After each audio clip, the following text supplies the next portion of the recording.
Hello and welcome to this presentation of association of attributes यानी कि गुण संबंध। इस प्रेजेंटेशन में हम 9 वर्ग सारणी और समंकों की संगति के बारे में चर्चा करेंगे। मैं doctor Smita Barge, assistant professor commerce, Badri Prasad Lodhi, government PG college. 9 square table यानी कि 9 वर्ग सारणी 2 गुणों में अज्ञात आवृत्ति ज्ञात करने हेतु इस्तेमाल की जाती है। जैसा कि हम इस प्रेजेंटेशन में देख रहे हैं, यहाँ पर एक 9 वर्ग सारणी बनी हुई है जिसके प्रत्येक वर्ग में एक एक मान लिखा हुआ है, जो मान क्षैतिज और दिए हुए ए और अल्फा और ऊर्ध्वाधर और दिए हुए बी और बीटा के संयोग से बना हुआ है। जैसा कि पहले कॉलम में जो मान लिखा हुआ है A B, capital A B जो है वो कैपिटल ए जो कि क्षैतिज की ओर लिखा हुआ है और कैपिटल बी जो कि ऊर्ध्वाधर की ओर लिखा हुआ है, उसका संयोग है। उसके बिल्कुल नीचे में कैपिटल ए बीटा का जो संयोग बना हुआ है वो क्षैतिज की ओर लिखे हुए कैपिटल ए और ऊर्ध्वाधर की ओर लिखे हुए बीटा में बना हुआ है। वैसे ही यदि ऊपर की ओर से हम अल्फा इस साइन को देखें तो उसकी जस्ट नीचे जो बना हुआ है संयोग, वह संयोग है अल्फा कैपिटल बी, और वह अल्फा कैपिटल बी क्षैतिज की ओर अल्फा और ऊर्ध्वाधर की ओर कैपिटल बी से मिलकर के बना हुआ है।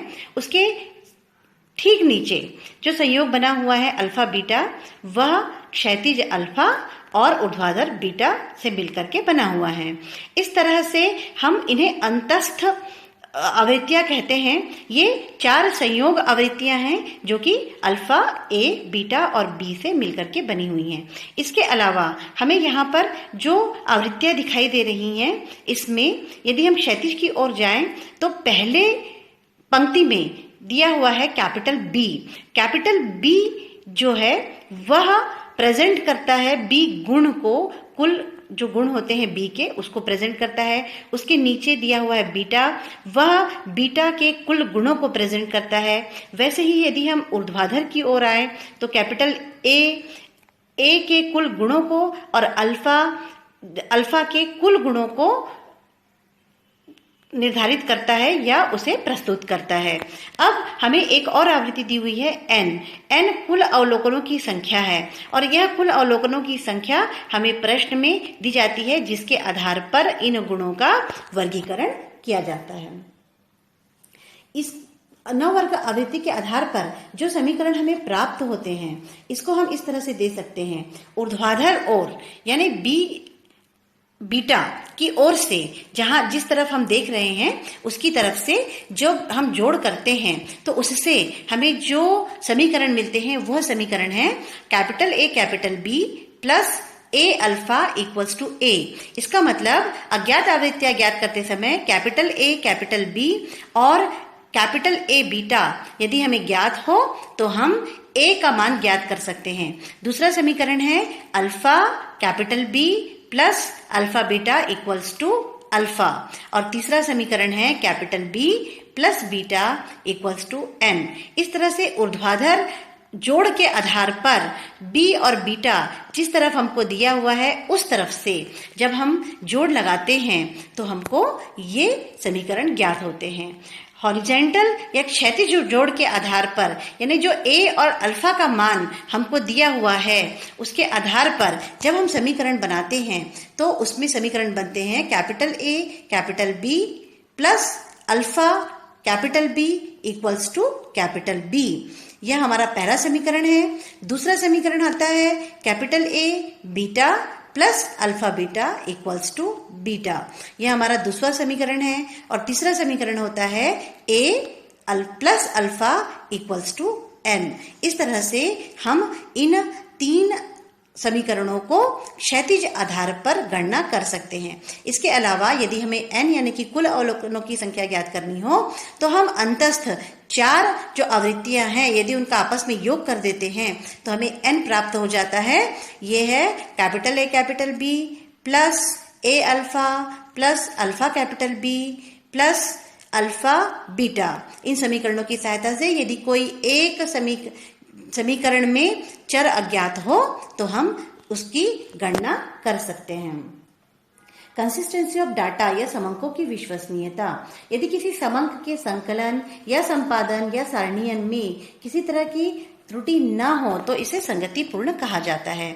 अर्थात कभी कभी ऐसा होता है कि समंक का संकलन करते समय समंकों का कुछ गलतियां कर जाता है, और जो गलतियां यह करता है, इन गलतियों के कारण इसकी विश्वसनीयता में कमी आ जाती है। इसकी विश्वसनीयता में कमी को नापने के लिए, या वो संगत हैं या असंगत हैं, इसे नापने के लिए समंकों की संगति की जांच की जाती है। अर्थात यदि ज्ञात आवृत्तियां आपस में तालमेल रखती हैं तो समंक संगतिपूर्ण माने जाते हैं, अन्यथा असंगतिपूर्ण माने जाते हैं। गणना के समय समंकों की संगति की जांच के लिए 9 वर्ग सारणी की सभी अंतस्थ आवृत्तियों की जांच करके ये देखा जाता है कि समंक इस प्रकार के हो कि किसी भी वर्ग की आवृत्ति का मान ऋणात्मक नहीं होना चाहिए। यदि किसी अंतस्थ आवृत्तियों में से किसी आवृत्ति का मान ऋणात्मक होता है तो यह माना जाता है कि समंकों में संगति नहीं है, असंगत है, या इसकी विश्वसनीयता में कमी है, जिसे ही हम समंकों की संगति या विश्वसनीयता की जांच भी कहते हैं। समंकों की संगति या विश्वसनीयता की जांच के कुछ नियम या शर्तें हैं जिन्हें निम्न आधार पर जांचा जा सकता है। एक गुण के आधार पर जांच।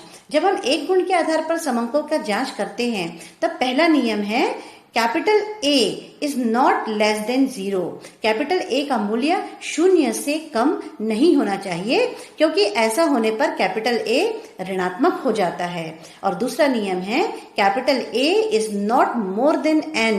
कैपिटल A n से अधिक नहीं होना चाहिए, क्योंकि ऐसा करने पर स्मॉल a यानी कि अल्फा जो है वो ऋणात्मक हो जाता है। और ये किस समीकरण से प्राप्त होता है हमको? Capital A plus alpha equals to n। इस समीकरण के आधार पर हमें यह 2 गुणों के आधार पर समंकों की संगति की जांच के नियम या शर्तें। 2 गुणों के आधार पर समंकों की संगति की जांच इस प्रकार की जा सकती है। Capital A capital B is not less than 0। Capital A capital B 0 से छोटा नहीं होना चाहिए, क्योंकि इससे कैपिटल A कैपिटल B ऋणात्मक हो जाएगा। Capital A capital B is not more then A। Capital A capital B A से बड़ा नहीं होना चाहिए, क्योंकि इससे कैपिटल A बीटा ऋणात्मक हो जाएगा, जो कि समीकरण capital A capital B plus A beta equals to A के अनुसार होता है। Capital A capital B is not more than B। Capital A capital B को B से बड़ा नहीं होना चाहिए, क्योंकि इससे अल्फा कैपिटल B ऋणात्मक हो जाएगा। और यह समीकरण capital A capital B plus alpha B equals to B के अनुसार होता है। इसके अलावा एक और समीकरण जो हमें दिया जाता है वह है capital A capital B is not less than capital A plus capital B minus n, क्योंकि इससे अल्फा बीटा ऋणात्मक हो जाता है। आइए अब हम यह देखते हैं कि समंकों की संगति की जांच का क्या उपयोग है। अनुसंधानकर्ताओं द्वारा शोध हेतु संकलित आंकड़ों की विश्वसनीयता की जांच संभव हो जाती है। जब हम समंकों की संगति की जांच का इस्तेमाल करते हैं तो अनुसंधानकर्ता शोध के लिए जितने आंकड़े इकट्ठा करते हैं वो आंकड़े सही हैं या नहीं हैं, इसकी जांच आसानी से की जा सकती है। उदाहरण के लिए किसी रोग को ठीक करने में रोग प्रतिरोधक टीका कारगर है या नहीं, इसकी जांच करने के लिए समंकों की संगति की जांच के नियम का उपयोग किया जा सकता है। वैसे ही समंकों की संगति के नियम से वर्ग आवृत्तियों के न्यूनतम एवं उच्चतम सीमा का निर्धारण भी किया जा सकता है। जैसे यदि कोई उत्पाद विक्रेता यह जानना चाहता है कि उसके 2 उत्पादों में से कौन सा उत्पाद जनता ज्यादा पसंद करती है, तो इससे वह समंकों की संगति के नियम का प्रयोग कर सकता है। उससे यह पता लगा सकता है कि उसे कौन से उत्पाद का न्यूनतम उत्पादन करना है और कौन से उत्पाद का अधिकतम उत्पादन करना है, जिससे लाभ प्राप्त किया जा सके। प्रस्तुत प्रेजेंटेशन को बनाने के लिए साहित्य भवन पब्लिकेशन द्वारा प्रकाशित सांख्यिकी विश्लेषण डॉक्टर SM शुक्ल एवं डॉक्टर XP सहाय एवं कैलाश पुस्तक सदन द्वारा प्रकाशित उच्चतर सांख्यिकी विश्लेषण professor Anil Kataria, doctor Suresh Kataria, doctor SC Jain को संदर्भ के रूप में लिया गया है। धन्यवाद।